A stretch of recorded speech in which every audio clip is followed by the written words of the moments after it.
Okay, and for the last thing, I haven't yet heard what your prediction is for tomorrow's games, G2 versus Unicorns of Love.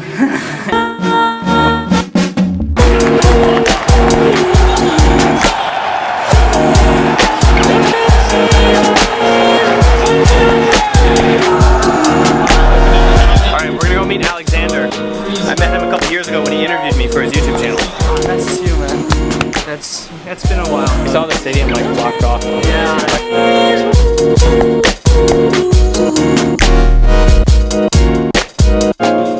Okay, we're gonna take your questions. I'm streaming on Periscope, so make sure that you go hop onto, that's by the way on my Twitter, Mind Games Weldon, and you can click on the Periscope link, open it up in the stream, and type in your questions. Anymore? No. My prediction is 3-0 TSM C9 tilts after losing the first game. Contracts like freezes up in the jungle, and Jensen gets solo killed by Bjerg and then can't bring it back. I want to know if C9 is ready for the TSM laning phase. If they can survive it, I think they have a slightly better macro right now, but TSM's laning phase is way too strong, and they have been struggling against lower teams as well, so I guess in general, if they can handle the laning phase from TSM, they should have a chance actually. I think Hanser's going to take the first turret at like 7.5 minutes with his jungler, and then he's going to roam mid and kill them, and that's going to be the end of the game.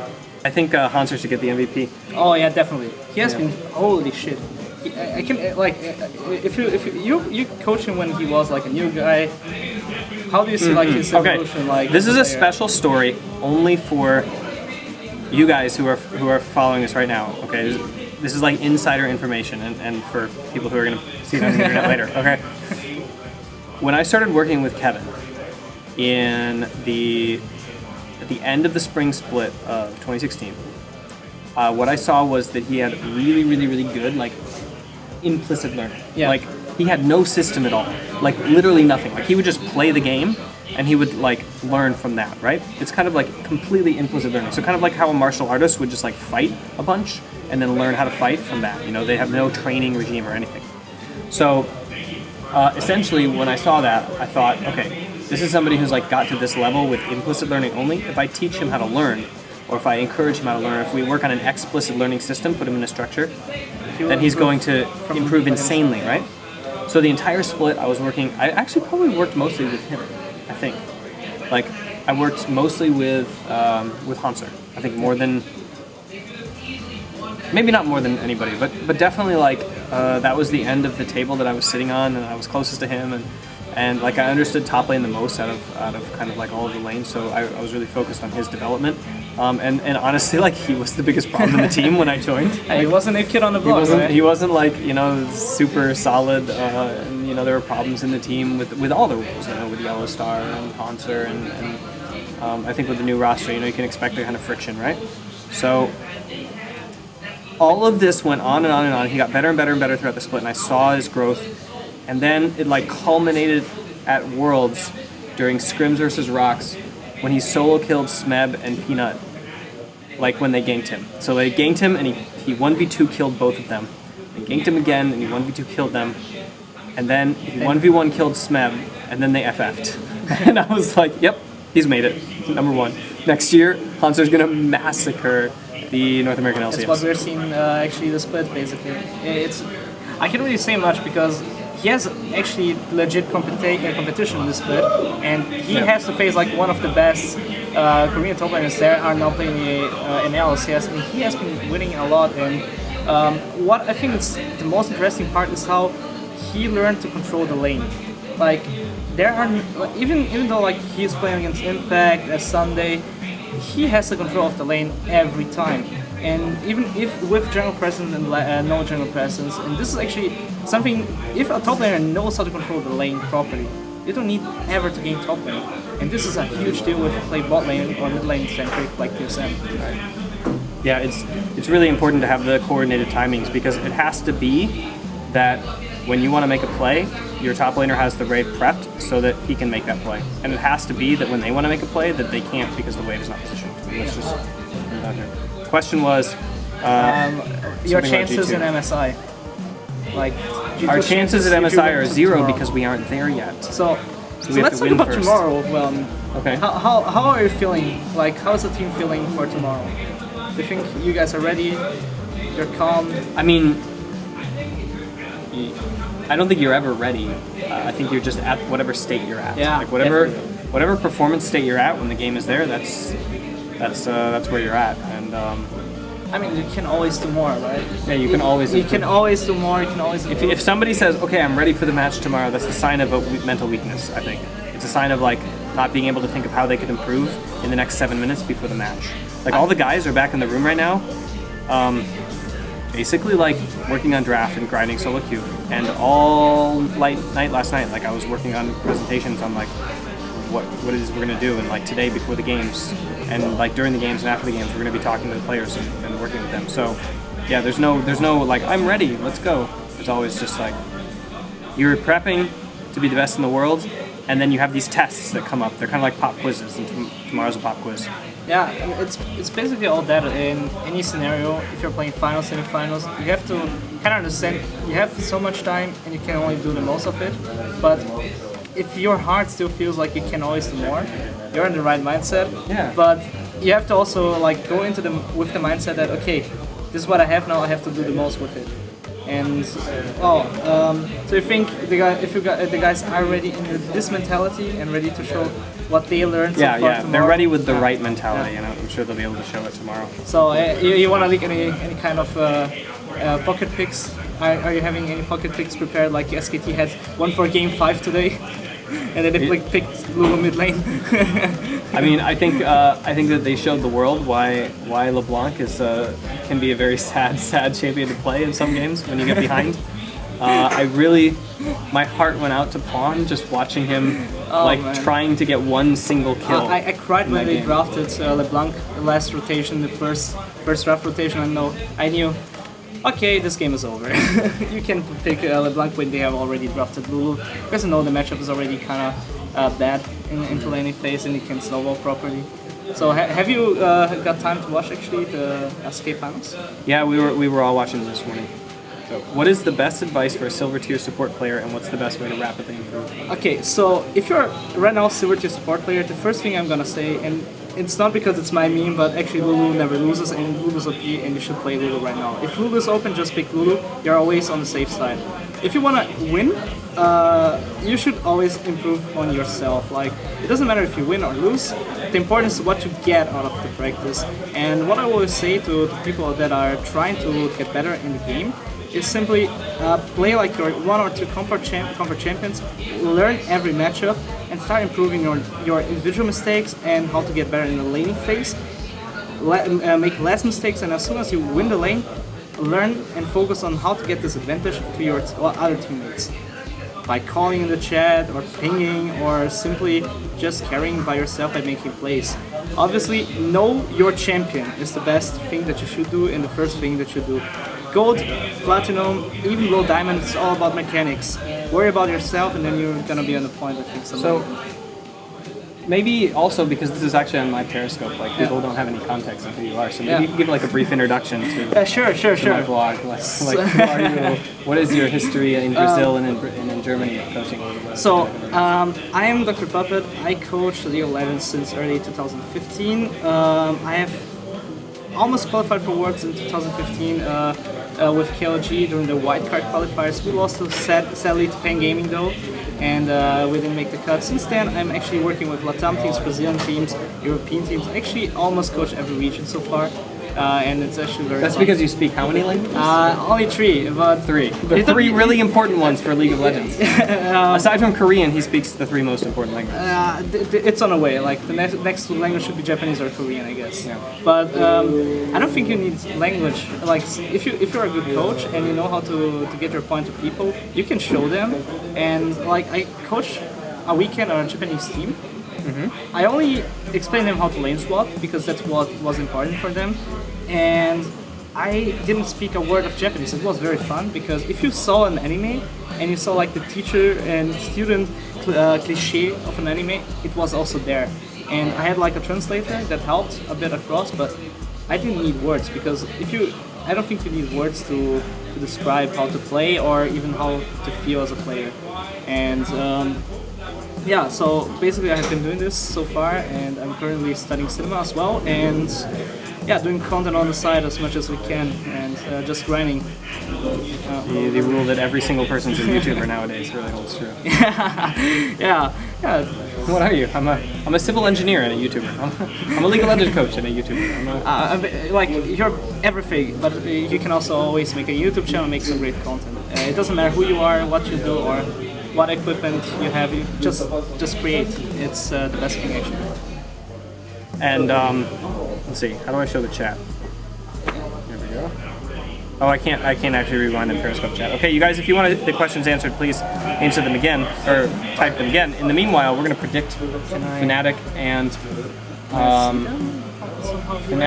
Misfits first game after this draft. So, can you pull up the draft from the first game? I can definitely find it here. Yeah, 1 second, guys. Take a. What are your predictions for Misfits and Fnatic? Who's going to win? For me, I think it's going to be 3-1 Misfits actually. 3-1 Misfits? Yeah. I just met Alfari's mother and twin sister and brother, and he would be very happy to hear that. So apparently this was here's the the draft. Can you show it? Okay. So I kind of am interested to see it. Okay, I kind of find it weird the Fnatic draft because they drafted a Ken and Ivern. Normally you want to play an Ivern with an hyper carry, or like a very strong AD carry for sieges. Cannon's none of that. He's neither a hyper carry nor actually a main carry, and they are going for a tank lineup. So they are playing all around the Ryze into LeBlanc. So actually Caps can snowball, but it's nerfed Ryze. It's not 7.8 Ryze, so he's a lot weaker. The thing is, they kind of rely on his damage. So if if he can Misfits survive, has a sick team comp. yeah, if he can That's survive disgusting. like the Rumble and Graves damage, it's not gonna look good actually, because the early pressure is totally on Misfit's side, and the only problem lane is actually the mid lane with the LeBlanc into Ryze. But it should be actually fine, to be honest. I think if LeBlanc gets a little bit of a start with the Graves, if they get some like lucky gank in the mid, then it'd be pretty hard for Fnatic to win this game. If Power of Evil gets 1 or 2 kills and can finish his first item first, that should be a Gunblade, it could be fine. Like, he can then pressure a bit, but at level 11 he's gonna start struggling at latest at this point. So it depends a lot on Fnatic how they play out the mid lane matchup. However, I think it's gonna be for Misfits. I'm hoping for a Misfits win because I really like Ben. So Alex has never taken my Mindfulness Acceptance Commitment program. It's the MAC program. But I think that the principles that are in it are very important for coaching. That is, the mindfulness portion is essentially the idea that you can kind of make space or step outside of the game and like mentally and be able to catch your breath and decide what to do next, not be caught up in the action. The acceptance part is essentially about being able to be like, okay, if he outplays me, that means that he had the right to do that right there and he's better than me. And or like if they get that kill, then I have to give the ground until I can retake my loss, instead of getting all emotional about kind of the play. And commitment is basically like having the motivation to commit yourself to things that you don't feel like doing, but you're doing anyway. So are those principles that you've run into in your coaching? Definitely. Let's start with the acceptance part. This is like the most common thing if you're starting out from solo queue to pro play.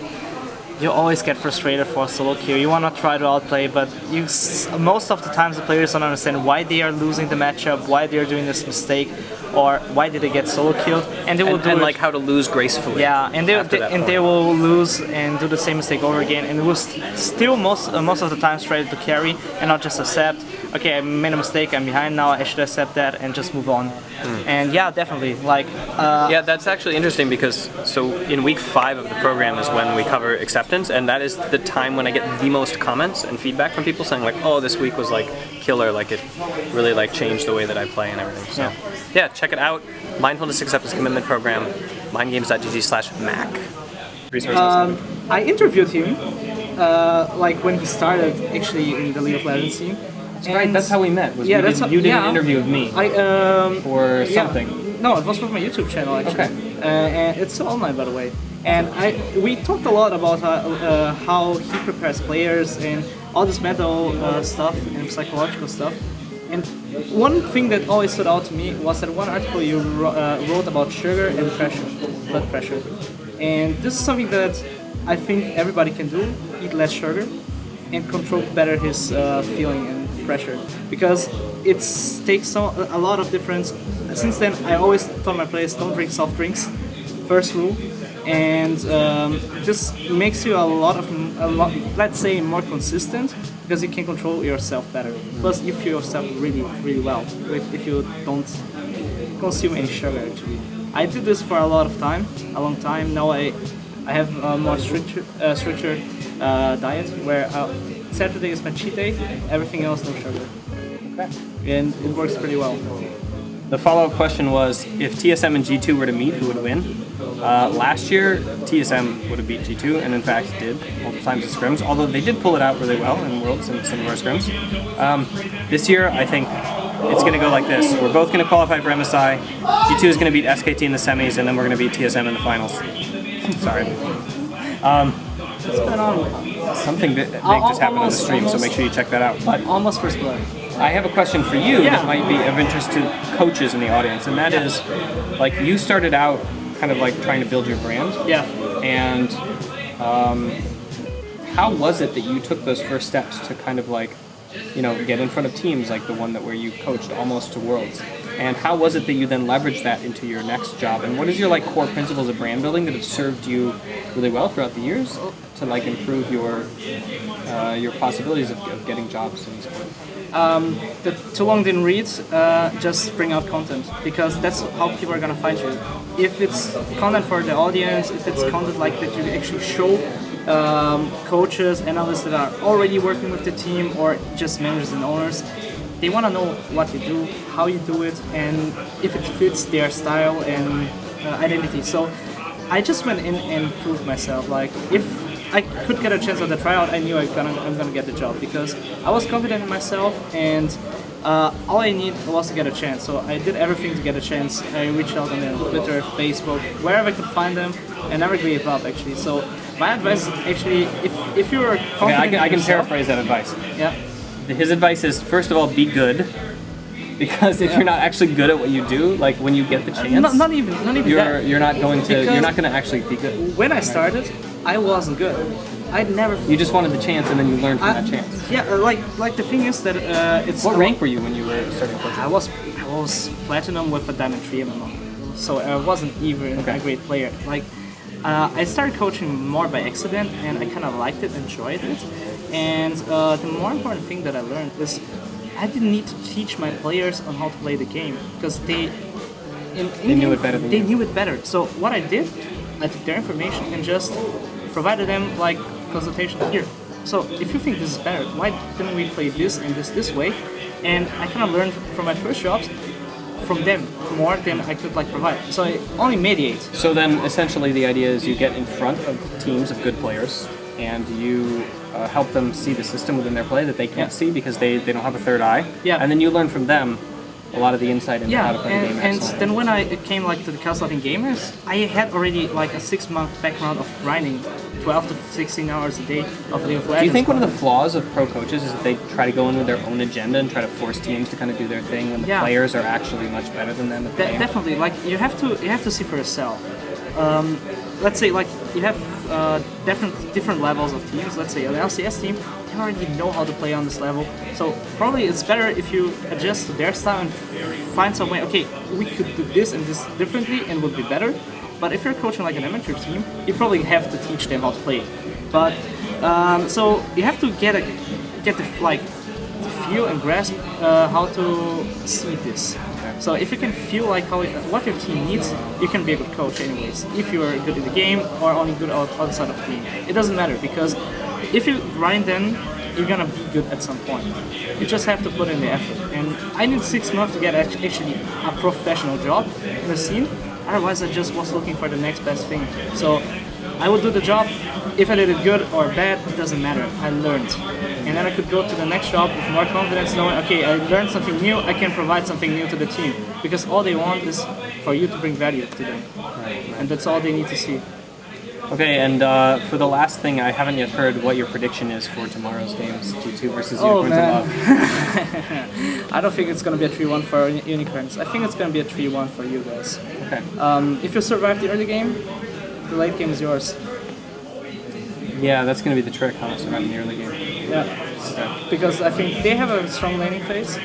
They're very coordinated in snowballing into the mid game, and if you guys are able to draft around that and sustain yourselves until your late game hyper carries start rolling, I think you're gonna do fine. It was a pleasure. Good to see you. Yeah, very good. All right, that's it. Thank you so much for stopping by the stream today and asking all the questions. Be sure to check out the finals with G2 tomorrow, and also TSM if you're a fan of that team. Check out my training program, mindgames.gg/mac. And if you are interested in kind of like seeing how far you can get for free, then make sure to go to mindgames.gg/tools, and you will see all of the stuff that I use and that I kind of like implement, and all of the best writing on my blog, and all the best videos that kind of I put together, kind of like all my free training. They're packaged up in an email that you'll get on your phone.